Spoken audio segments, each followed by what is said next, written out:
good afternoon to all of us, and welcome to the panel discussion, Africa as a Renewable Energy Powerhouse. My name is Taonna Kokera. I'm an Associate Director and Head of Infrastructure and Energy at Mazars, and I'll be your moderator today. Apart from what I do, I always like describing myself as who I am.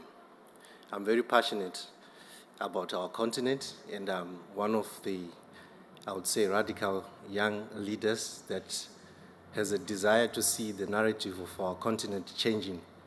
And we look at things from a different philosophy, in the sense that we, in our lifetime, would like to see our continent not be described as a developing continent, but in this lifetime as a developed continent. At this point, I would like to invite our panel, starting with the Permanent Secretary of Energy in the Ministry of Ghana, Mr. Chek Niane. Thank you. Honorable Dr. Mohamed Amin Adam, Deputy Minister of Energy in Ghana.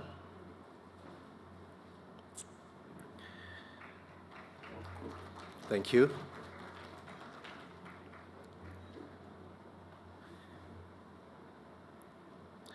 Dr. Sarah Vakshuri, Founder and President of SVB Energy International.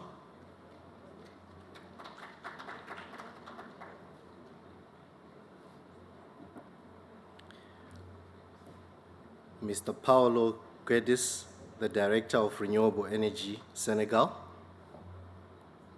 Thank you.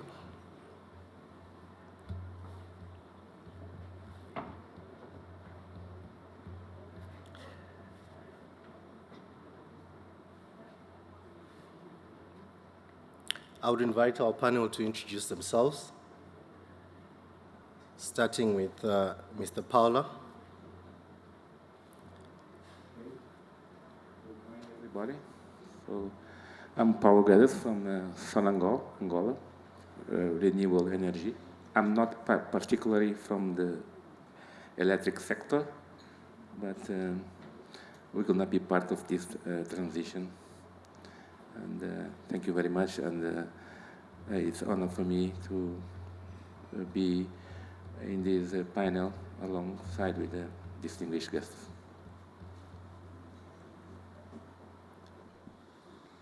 Thank you for having me. It's a pleasure for me to be here. This is Dr. Vakshuri, President and Founder of SVB Energy International. We are helping and advising governments, working with different governments on completing their energy vision and energy roadmap. We also are helping with our partners to working on powering more scattered populations in areas that they don't have enough access to both power and also safe water. Thank you. Good morning, everyone. I'm very happy to be here this morning. My name is Chek Niane. I'm the Permanent Secretary for Energy at the Ministry of Petroleum and Energy of the Republic of Senegal. Thank you very much. Thank you. Hello. My name is Mohamed Amin Adam, Deputy Minister for Energy from Ghana. Thank you. Thank you. Thank you, Honorable. To kick off, Africa as a continent, we have blessings of the sunshine, the wind, the dams, the rivers. And it is increasingly clear that Africa has the potential to lead the world in scaling up and generating renewable energy. How can this transition on the continent be supported by institutions in other countries? I will start with the Honorable. Well, thank you very much. As you have said, Mr. Moderator, there is huge potential for renewable energy in Africa. In my tradition, we say that when you are talking about hot things, you don't mention fire. Because when you get closer to fire, no one will tell you that it is hot. And so talking about renewable potential in Africa, we need not belabor the point because, as he said, there is abundant sunshine, we have water bodies, rivers, etc., etc. And so what we need is partnership with the rest of the world, financial institutions, governments, the private sector, investors, to work with us to harness this potential. Unfortunately, we haven't seen the level of financial injection into our renewable energy sector the way we expected to see in Africa. Given that we have huge potential, but we are also confronted with energy deficit. We have heard over and over since the last 3 days, 600 million people in Sub Saharan Africa with no access to electricity.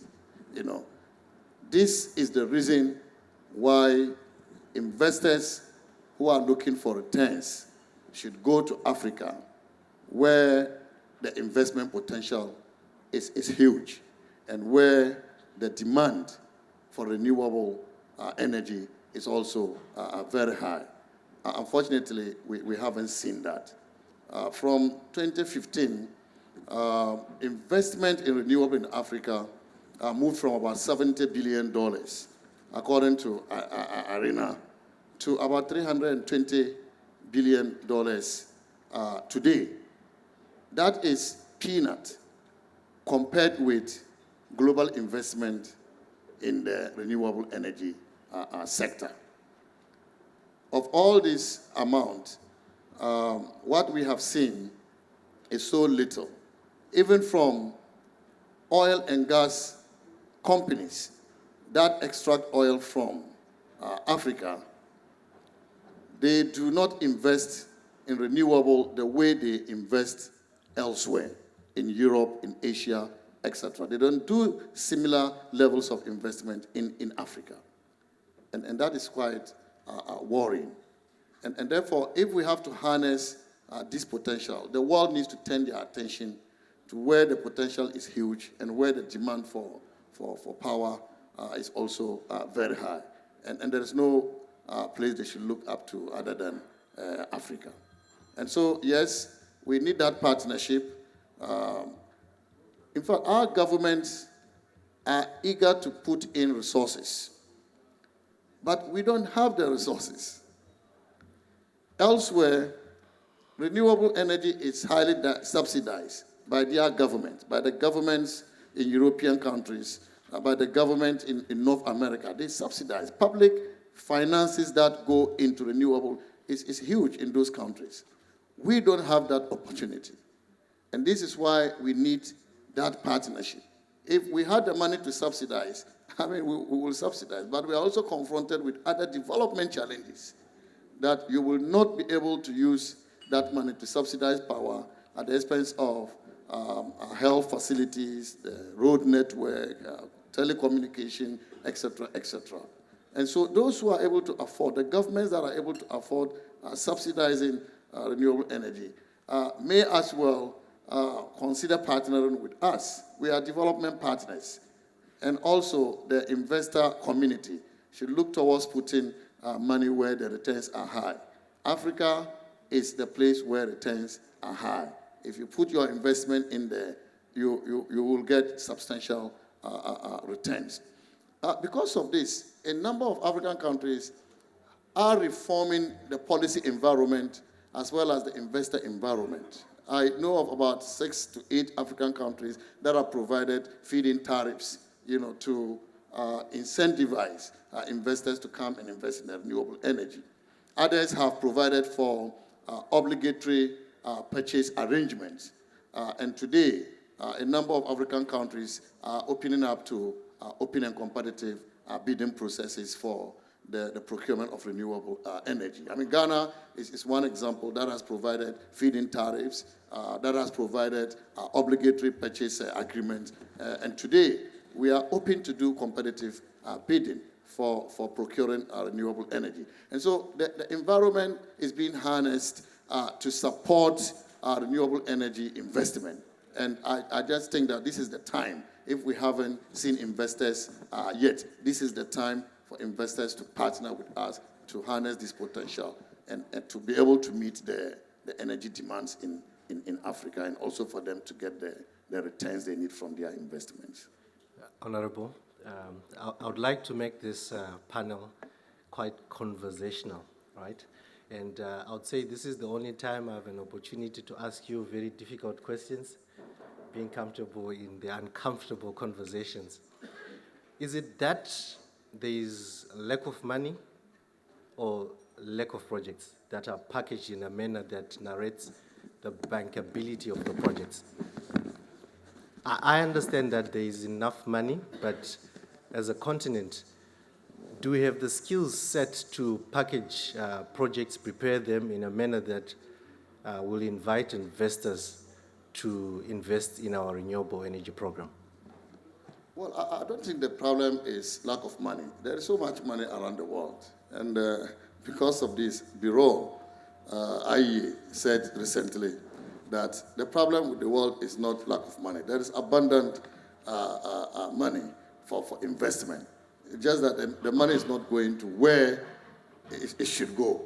And this is why I said that Africa is the place. As for packaging bankable projects for investment, and this is not the first time Africa is going to do projects.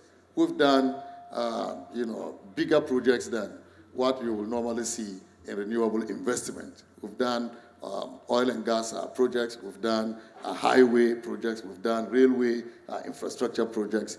These are projects where you have private sector investment. And I don't think the private sector will put in money if those were not bankable. And so we have the skill set, we have the capacity to package projects. But it is also important to recognize that, countries do not package projects on their own. You package projects together with your partners. This is why we are calling for partnership, that we sit at the table, we talk, we dialogue, we agree to terms, and then we can work together from project feasibility to the delivery of those projects. And so, yes, we have skills to do that.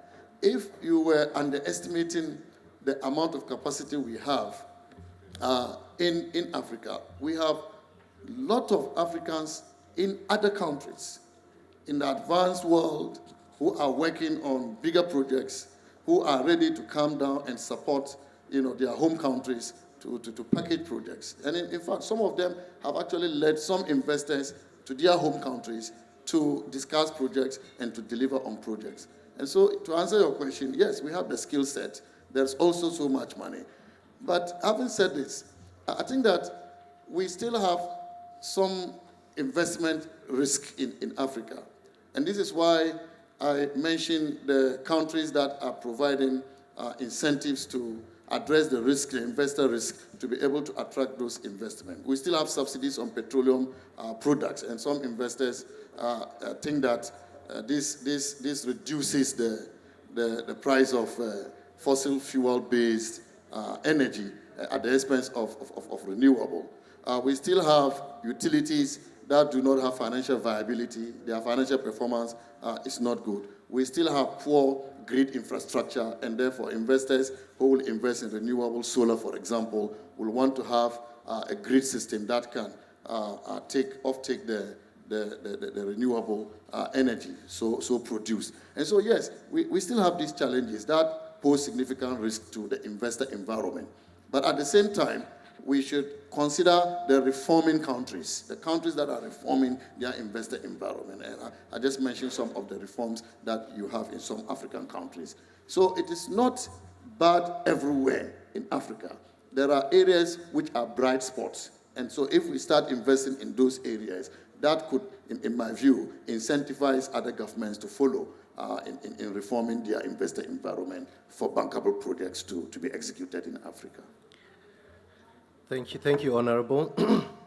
I just want to bring our attention to the Great Inga Dam, right? It's a massive hydropower project that has got the potential to be the largest, not in Africa, but in the world. It has got the potential to power the Sub Saharan Africa, right? It scares me when I think about it, right? But potential doesn't power a house, right? So while several countries in the Sub-Saharan Africa have significant renewable energy sources, they lack the conditions to develop them. How do private companies assist national efforts in doing so?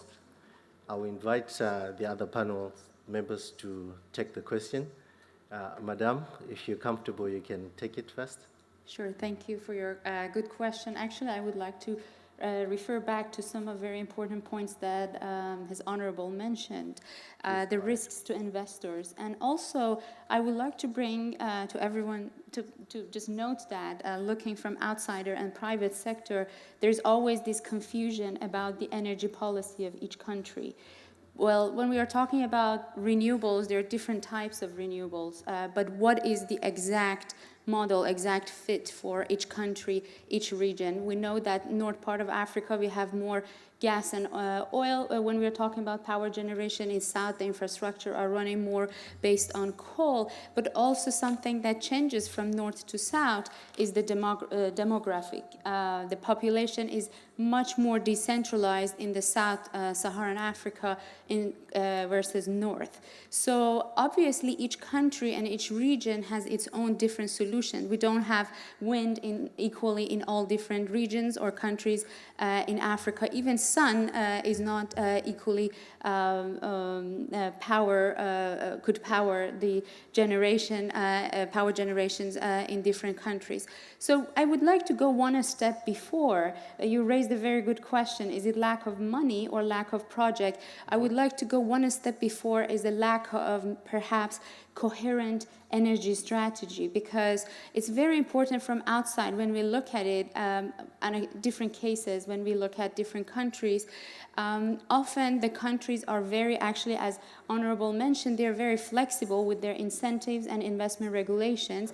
As long as it does not obviously hurt the national interest of the country, they try to incentivize investment in their country. But what is very important is that because of lack of that strategy in certain countries, especially in South Africa, countries in Sub Saharan Africa, we often found that countries emphasize on one or two specific projects or types of energy that they feel that investors are interested. For instance, they might turn like green hydrogen or solar a priority for their country when they are promoting their investment projects, but there might be other opportunities that are left alone. But when we approach the governments and we talk to them, they tell us that there has been interest shown to the government with regard to those projects.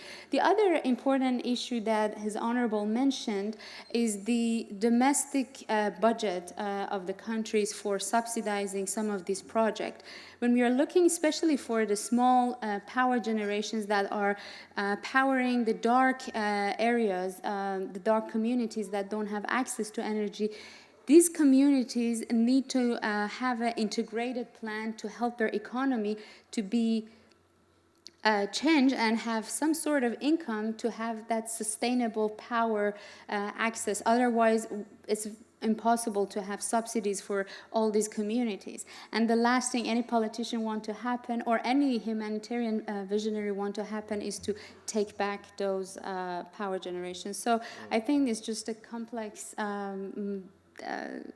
multi-dimension of issues that could lead to your question. Good. I like the fact that you're referring to politicians, because if politicians want to have power, they have to give power back to the people, right? There's one story that inspires me every day, all the time. Every time I feel like giving up on anything that I'm trying to do, I just remember that it took Thomas Edison 1,000 times trying to get the bulb on. But a couple of hundreds of years after the light bulb was discovered, we still have households that have not yet switched on the bulb, simply because there is not adequate generators and transmission lines to evacuate power to the households. Permanent Secretary, the electricity generation capacity in Africa is beset with challenges. What are some businesses and policy strategies that could potentially increase the continent's generation capacity? Thank you very much for this important question. I will not come back to the part of investment because the Deputy Minister elaborated very well, so we don't need to come back on that.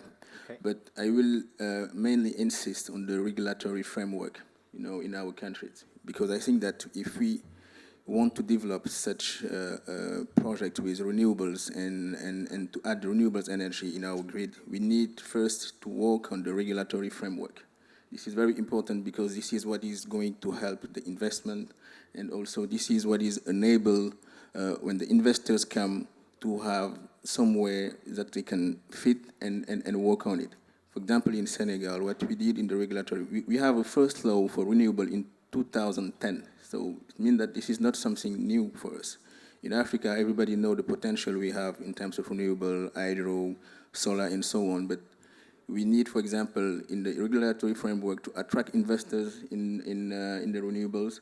And in Senegal, for example, when you come to invest in a solar plant, we put this kind of bonus for investors when it is about to choose between the renewables and the fossils and so on.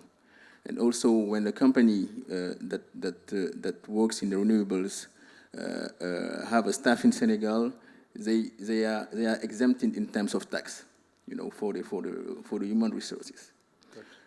We had also exemption in terms of customs for renewable products, and so on and so on. So I think these are the first steps that we put in the law to enable the investment in terms of renewables. And a part of that, I think we cannot only talk about renewables when we talk about energy in Africa, because we need to come back to the context. What do we need? We need cheap energy, reliable, sustainable, and also with acceptance in terms of environmental aspect and social aspect. And this is why we have to also have a balanced mix. We cannot only say, okay, in Africa we have the big potential in terms of wind, hydro, solar, and so on, and so we can have 100% mix of solar or 100% mix of wind and so on. We need to balance it. And in terms of strategy, the strategy is also important. We need to have a clear strategy in our countries to have a mix with the thermal plants and the solar plants. In Senegal, our strategy for 2025 is to have 70% from gas with the gas to power strategy, and also 30% renewables. Good. This is a mix. We don't have to compare renewables and thermal. This is, a complementary aspect that we should consider. We don't have to compare apple and orange, and we need to have a good fruit salad, if I can say it like that. And also, in terms of investment, I think the public-private partnership is very important to develop in our countries for such projects. In Senegal, all the renewable projects we have are based on that, public-private partnerships. Investors have correct and a good regulatory framework in which they can base, and from that we develop this public-private partnership to enable them to implement projects in renewables and also in the other part for thermal plant also. And I think that the regional cooperation should be also something that we have to focus on. In West Africa, we have this West African power pool, And we have a master plan for all the countries in West African power pool, because we don't have, for example, Senegal to develop a project, Mali to develop a project, Ghana to do so on. We need to see together how we can implement those projects, how to get a regulatory framework that will be acceptable with different parties, and also how to develop the grid between the countries, then to enable this exchange in terms of energy in our countries. So, to finish on this point, I think that also we don't have to be too emotional for the renewables. In our countries, we need to develop our countries. We need to be very pragmatic in the way that we are talking about these points. We need to have fair mix that will have a fair cost of production and to enable our population to have cheap energy. And also, we need to have a mix and a combination that will enable access to electricity to all people in our countries. Because we have to be very pragmatic on that way. In Senegal, we have in 2025 a target to have all the Senegalese people to have access of electricity. And to enable that one, renewable will be part of that. For example, we developed this mini grid project to have solar in most of the villages that have, for example, less than 100 person that live in the village. We developed these solar panels, mini grids, and so on. We also developed a big farm in terms of wind. We have 150 megawatt wind farm in the country, which is one of the biggest, in West Africa. And in this whole package, we have 30% renewable in our grid.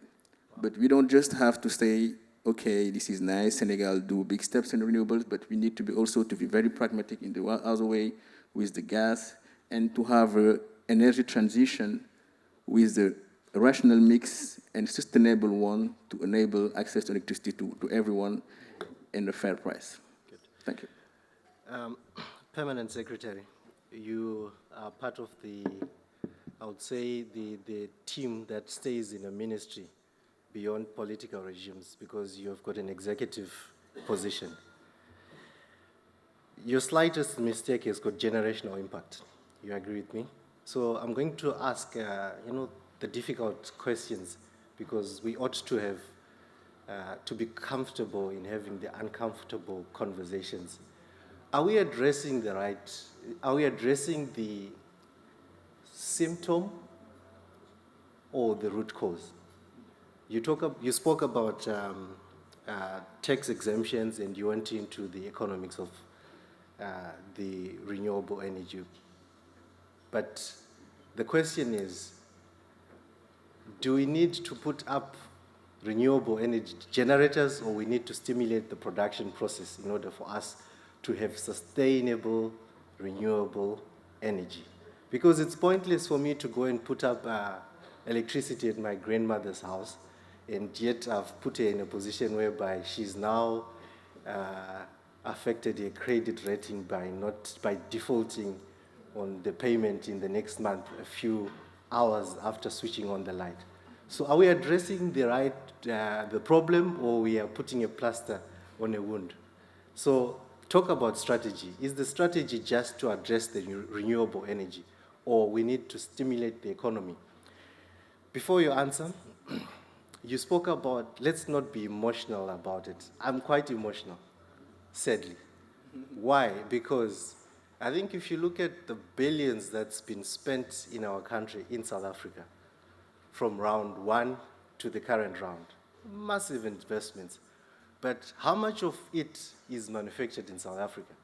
So are we stimulating the South African economy, or are we just stimulating the assembly plants? Because in essence, what we're doing is we're bringing a panel and bring, I would say, the least skills that you would require for you to just assemble it and you switch it on. So in essence, I would think 70% of the investment is actually imported and it doesn't circulate in this economy. And the third part is the debt to GDP is going up and up each and every day, 80%, 100%. But 100% of 70% of the investment that constitutes imports, that's not circulating in this economy. I spoke yesterday about the fact that the just energy transition does not make it justice to the men on the street. So, policymaker, please, would you be able to respond to that? Yeah, thank you very much. I like this question, and because you are giving me the opportunity to explain what we did in Senegal in that topic. So I was talking about the regulatory framework. The first regulatory framework we have was in 2010. So we need to start by something, and we started by tax exemption and so on. In 2019, we had a new law, electricity law, where we add the local content, which is very important for us.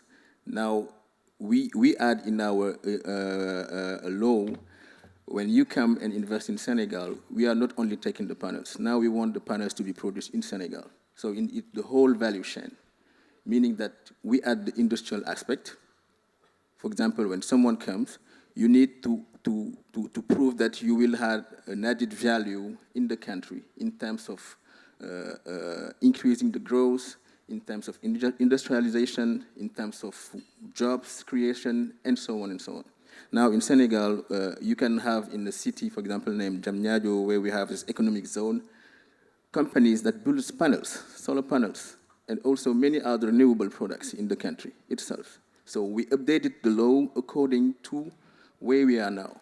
Even in our oil law, after the oil law, we implement an important law named local content law, in where we want people, when they come to invest in our countries, to invest and to take into account the whole value chain, not only bringing products and after making money and go. We want people to be involved in that and to be part of the business in the whole part of the world. So you would agree with me that we can never talk about a green revolution that is not underpinned by a sound industrial revolution. Exactly. That's why I was talking about, we don't have only to be emotional, just taking the product and say, okay, we have X% of renewable. We need to be very pragmatic in the way to work on it, in the way to do it. And we can still, it's good that you're emotional. We have to be pragmatic. That's what I wanted to say. We have to be very pragmatic in the way that we implement such projects. I am emotional. Why? Because the Africa Free Continental Trade Agreement is for us as a continent to trade amongst each other. But you trade products. If you've got nothing to trade, it won't work. Exactly. Right? So from a strategy perspective, I think we ought to ensure that every nut and bolt is produced in this continent. Exactly. To be consumed on this continent. Exactly. In order for our future to change and the narrative of becoming a developing country until forever comes to an end. Absolutely. Thank you. Can I add something to his answer? Thank you, Honorable. I think I agree with you to a large extent that we need to use our strategy on renewable to build a productive capacity of our countries in order to stimulate economic growth. That is why I have problems with tax incentives sometimes, because they only promote import and trade, if you like, as opposed to supporting the productive capability of our economies. If we were to be producing the panels and cell batteries in Africa, that could stimulate economic growth. And there are several ways of doing this, which brings me to the reality about the energy transition, the demand for us to stop producing fossil fuels, oil and gas. We think that through petrochemicals, we should be able to produce panels and battery cells in our continent. But if we stop extracting oil and gas, how do we generate the petrochems that are required to do the battery cells and the panels, for example? And so one way to use renewable to generate economic activity, economic growth, is to allow renewable to go side by side with oil and gas production. because through that, we get the appropriate raw material to enhance the renewable penetration. The second one is about what they call the future fuel, that is hydrogen. And as I said elsewhere, hydrogen itself is not an energy carrier. You will have to rely on other energy sources to be able to produce hydrogen. And so if we invest in renewable in Africa, we could use that to power the production of hydrogen, again creating economic activity and generating economic growth. And so I agree with you. The strategy should not just be trading between ourselves of parts that have been produced elsewhere, but using the opportunity to harness growth potential in Africa, create jobs, to give more income to people who in the end should be able to afford. And so it's not just about providing electricity, but it is also about providing jobs. It's also about increasing the income levels of people. It's also about generating economic growth. That I think should be the strategy. Thank you, Honorable. There are other challenges as well that related with the infrastructure. Most of the countries in Africa, there are tremendous losses in energy, in transmission, and also in the urban distribution networks. So, okay, we can talk about policies, but we need to modernize the systems in order to be more efficient. That's also something that should be done. So speaking to that, right, the panel is quite conversational. So I just want to draw your attention to how do renewable energy providers ensure that the grid for solar, wind power is flexible enough to respond to the rapid changes in both demand and generation and keep the energy system balanced in order to account for the intermittent nature of the renewable energy sources? If you would like to unpack that for us. Well, most of Sub Saharan Africans have hydropower based, and I think normally the hydropower reacts very well to the challenge on the solar or wind. Reacts very well to the challenge to the generation and consumption. And I know that if you consider the hydroelectricity as maybe number one of non-renewable energies, and the other ones as a new renewable energies, the problem now is maybe a lack of planning, because a dam is not built in overnight. Lack of planning on the development phase, because to develop a huge dam, you have to be associated with the economic growth of the country. Also, the instability, political instability also plays a big role. But the hydropower, it's okay against and use the solar and wind as a backup, because they don't get there yet as far as capacity. Maybe in 10, 15 years, we may have high-capacity batteries that can be used and use a backup in case of for the other sources. So more important is that long term we're going to use less and less fuel fossils to generate power. I would like to add something here, is what have been mentioned about having a mixed basket of different energy sources as a strategy, because that's actually a very important component of energy security for each country. When we are talking about energy security, energy transition, the difference between countries in Africa, especially Sub Saharan Africa, and there like some other countries that are actually producing most of the carbon in the world, let's say China, United United States, Europe, versus Africa, their infrastructure already supports a mix of different energies. So in US, for instance, the grid is running based on nuclear, petroleum fuel, some coal, also some hydro and renewable energy. So if the grid is sustainable in terms of having that flexibility. We had the freeze in Texas that the unprecedented cold weather shut down the whole grid. But so when we are looking at Africa, because that infrastructure is not already in place, energy transition does not mean that we need to only look at solar or wind or renewables.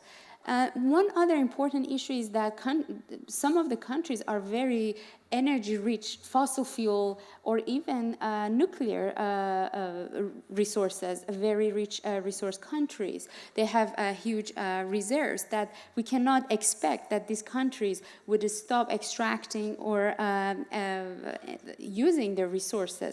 So yes, I think that when we are talking about the dominant narrative of energy transition, for many of the countries that already have that infrastructure in place of a mix of different sources of energy, now they're not looking into shutting down their oil wells. They're looking into investing more in renewable, less in fossil fuels.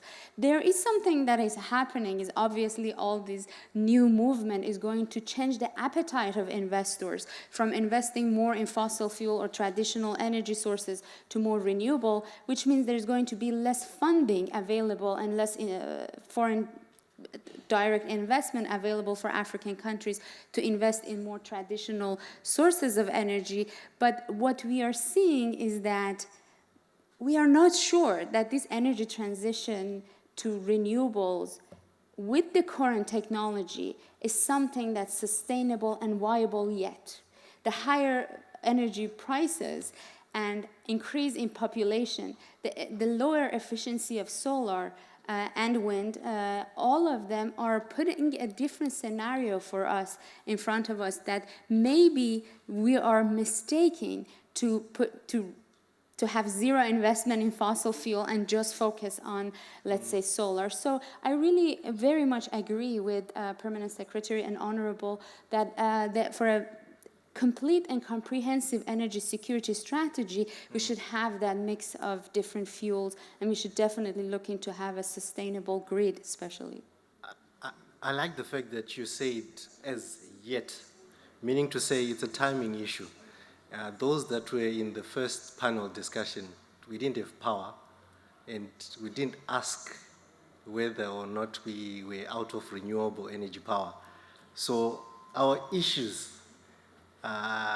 much deep to an extent that we don't have the luxury of talking about renewable energy as yet when we have got millions of Africans that do not have access to energy. But still, it is a priority. At this point, I'll pause and would like to take questions, if there are any. Program Director, if you can help me with the microphones. No problem at all. But before we go to the questions and answers, we're just going to show quick videos and then head to the Q&A. Kind of give us a moment. Okay. So whilst you get ready to show the video, I will discuss the last point, which speaks to the potential that the continent has. We spoke about the Great Inga Dam that has got the potential of powering the rest of Africa. But again, potential does not power an economy.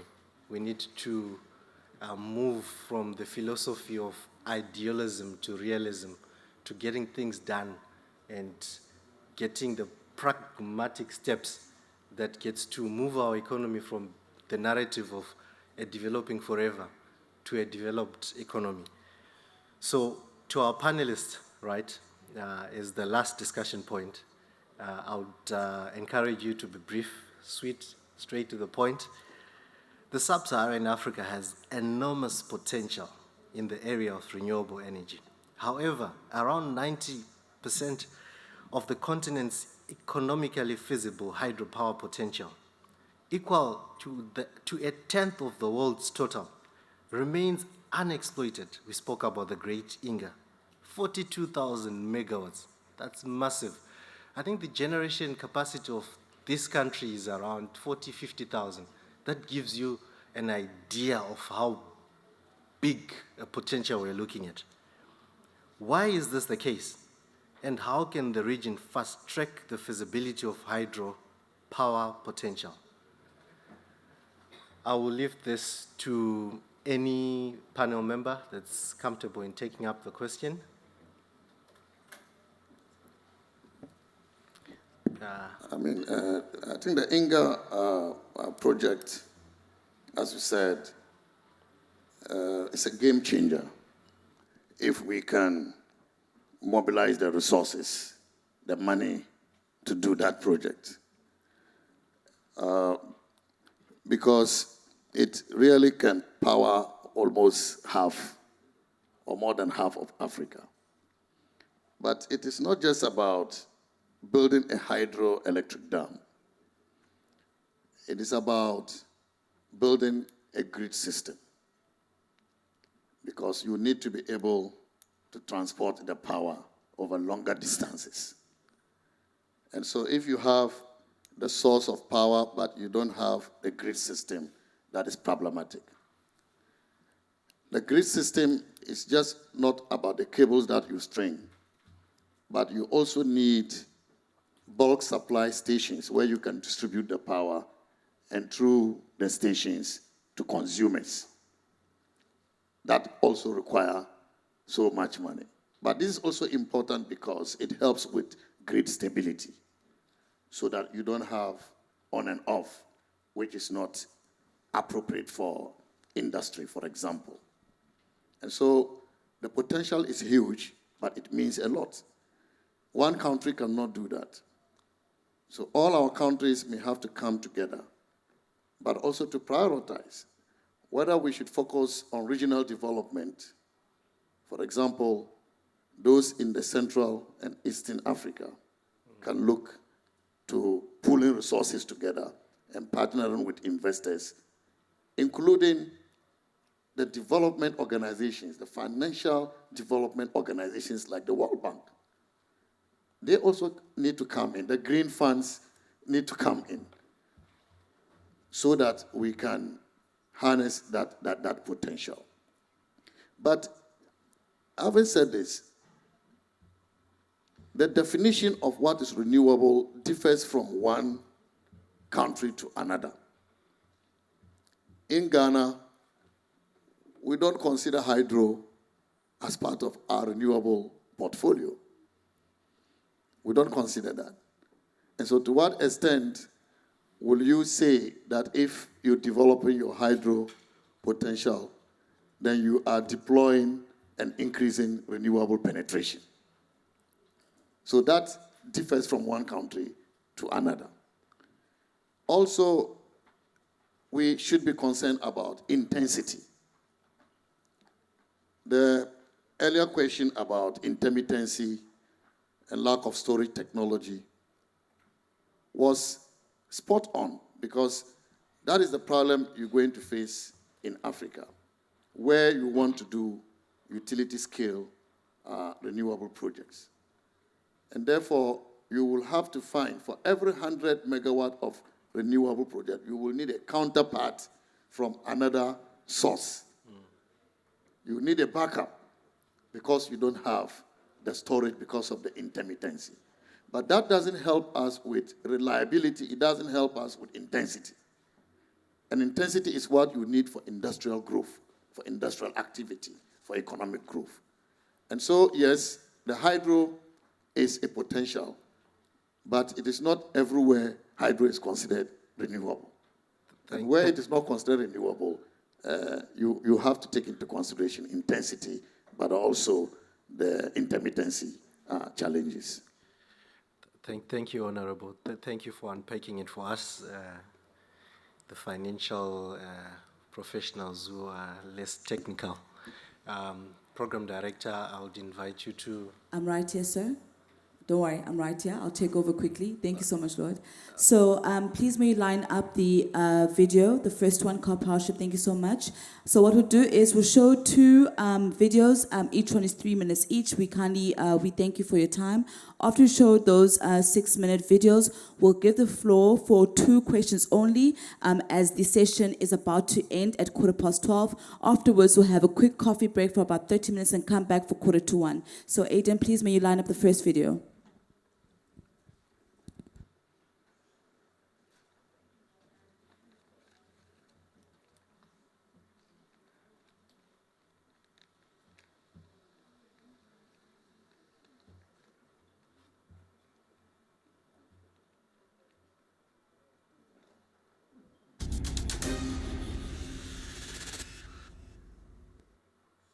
Africa contributed 4% of global gas emission in 2018, according to Climate Watch data for the top 10 countries in the world. The 4% translates to 3.72 gigatons of CO2 emission. Most of the emission contribution coming from land use change and forestry in Sub Saharan Africa accounts for 1.36 gigatons of CO2 emission, which translates to 37%, followed by energy, accounting for 1.1 gigatons CO2 emission, translating to 31%. Land use and land use change forestry in Africa is mainly driven by active deforestation, new residential development, and habitat settlement expansion as population grows. Forest fires are used for clearing of bushes and vegetation for agriculture. In most rural places in Africa, firewoods are used for cooking, and in the quest for city expansion, ocean reclamation and dredging is common. 31% of Sub-Saharan Africa greenhouse gas emission comes from energy. Major contributors include gas flaring, methane, and CO2 discharge from petrochemicals, power and heat. Power shortages and shutdown is common in Africa, which necessitates the use of alternative diesel-powered generators which produce very high carbon emission. Renowned economists agree the next population growth over the next 30 decades is coming from Africa, with a population of 1.3 billion in 2020 to 2.5 billion by 2050. The demand for food, housing and energy will grow exponentially. With approximately 490 million Africans, 40% living in extreme poverty line, in Sub-Saharan Africa according to World Bank 2018 data, and 640 million Africans with no access to energy and electricity access rate at just over 40%, the lowest in the world according to African Development Bank. The risk of land use and land use change jeopardizing the effort towards reducing greenhouse gas emission remains. The African dream of building new cities similar to the Black Panther Wakanda city is not a dream anymore, as futuristic cities such as the Akon city in Senegal and the Echo Atlantic in Lagos, Nigeria commence development. It is expected that more cities will spring up in future and would be powered by renewable energy, producing low carbon footprints and better energy efficient systems. Africa is embarking on creating a one African market and one African sky with the African Continental Free Trade Agreement. This will facilitate movement of goods and services across borders, thus driving energy demand from heavy industries for manufacturing and transportation through land, sea and air. To facilitate the African Continental Free Trade Agreement, new roads and railway has been in the pipeline for a very long time. The Trans-African Highway and the East to West African Railway will demand reliable, affordable and efficient power for construction and operations. The Trans-African Railway will connect the port of Dakar in West Africa to the port of Djibouti in East Africa, linking 10 countries and covering a distance of 7,800 kilometers, is estimated to cost $13 billion. The rising economy and development in Africa demands all available forms of energy. Africa, naturally blessed to be powered by all forms of energy. Nuclear, coal, oil, gas, hydro, solar, wind, geothermal, biofuel, blue and green hydrogen. Africa's geographical position, 37 degrees north and 35 degrees south of the equator, a nearby section of the continent by the equator results in a largely symmetrical arrangement of climatic zones on either sides. This gives Africa a decent access to solar energy all year round. And the possibility for the development of wind energy in regions with high wind gusts is an added advantage for the African continent. The East Africa Rift system is one of the largest rifts in the world, spanning 6,400 kilometers in length and up to 64 kilometers in width, runs through several countries in East Africa. Harnessing these resources and overcoming the challenges faced by the geothermal sector across the region can improve energy access and its sustainability, thereby moving the continent towards meeting the Sustainable Development Goal for Affordable Clean Energy, SDG 7, by 2030. Top oil producers in Africa have 125 billion barrels cumulative of crude oil reserves, and 809 trillion cubic feet of gas reserves, a major source of economic development and energy transition towards eradicating energy poverty by 2030 and transiting to renewable and net zero emission by 2050. African countries represent 54% of OPEC member countries and 45% of GCF member countries. Both organizations are committed to the UN framework on climate change and strives to make the environment cleaner and better through environmental sustainability and governance, ESG initiatives as we transition to new forms of energy. The vision of gas-producing countries in Africa, collectively powering the Africa energy transition in order to eradicate energy poverty in Africa by 2030, through collaboration and synergy with the Trans-Africa Gas Pipeline Project. Sustainability is defined by 3 E's: economy, energy, and environment. Integration and balancing of these 3 elements as a function of time is critical to the energy transition. Earth Africa, and the African Energy Chambers, working with African governments, petroleum and energy ministers, international oil companies, national oil companies, the indigenous oil companies, technology service companies, academic institutions, environmental and climate change strategists, economists and all stakeholders, to evolve from current practice of linear carbon economy, to implement the circular carbon economy, balancing the 3 E's, which is the economy, energy, and environment. Reduce the CO2 content in the atmosphere. Reuse, recycle, and remove.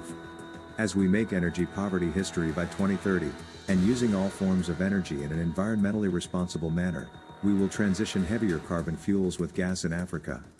Join us in championing the African economic interest, energy security and environmental sustainability mission. Welcome to New African Initiative, the Energy for Generation Africa. E4G Africa.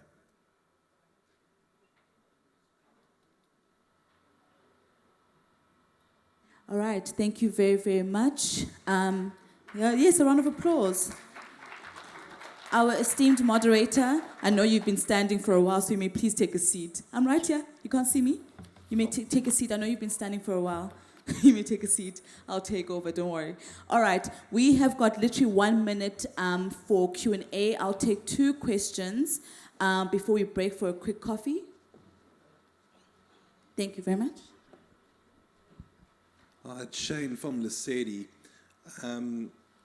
Just on that latest video, what was very interesting right at the end was reuse. And based on that, I just want to get some comments on where Africa could go with regards to waste to energy, to convert landfills to energy, as well as the richness of the biomass that exists on the continent, and how we can, as per the gentleman from Mazars, to keep money in the fiscus, drive industrialization within the context of biomass, for argument's sake, where you see multiply effects to run down through the economy, certainly way better than stock standard PV panels. Sorry if I'm offending anyone.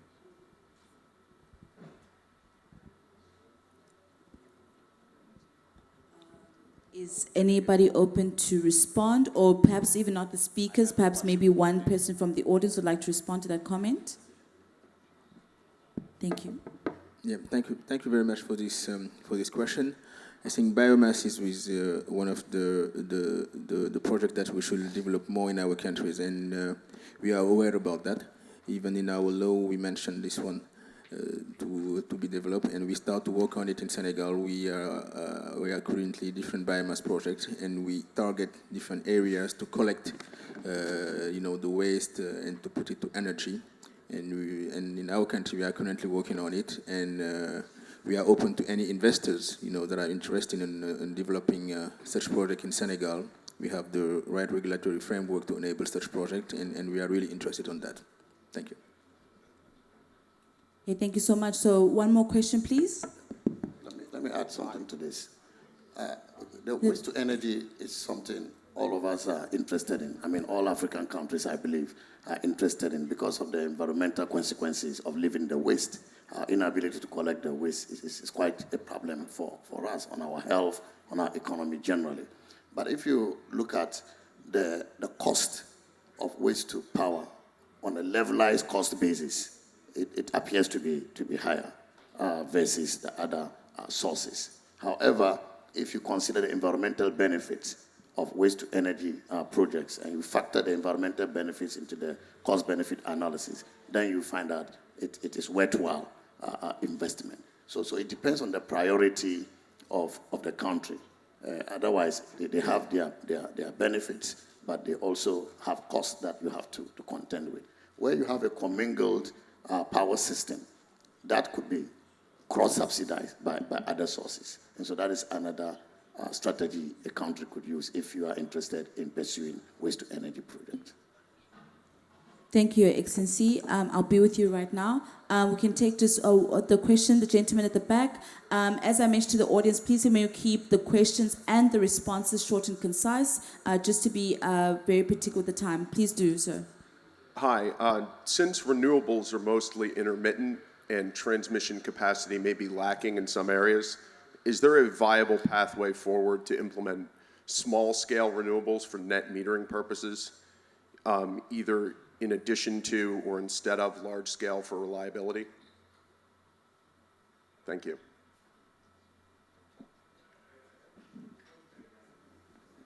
Anybody want to respond? Yes, for sure. So depends. The applications. It's very various. I can speak, for instance, for example in Angola, we have a small-scale projects of grid, and also a very interesting project is about hybridization. So we have large urban areas that are powered by diesel generators or thermal power plants. So you can do a hybrid systems with solar, for instance, at least to reduce the consumption of the fossil fuels. Yes, the applications are huge. Not only large scales to produce power to the grid, existing grid, but also off-grid. Thank you. Just one very quick point to that is just also because of the decentralized population in these countries is a very good solution, actually, these mini grids, not only because of the issues that you already mentioned. It's very important because we don't want to expand the grid to all these areas that there are not really people living. So it would be a best solution for most of the countries in Africa with very decentralized populations. Okay, fantastic. Does that answer your question? Does that answer your question? Okay, fantastic. So, unfortunately, we cannot take any more questions right now. 20-minute break, have some coffee, then come back at 1:45. We'll commence with another session before lunch. Thank you so much.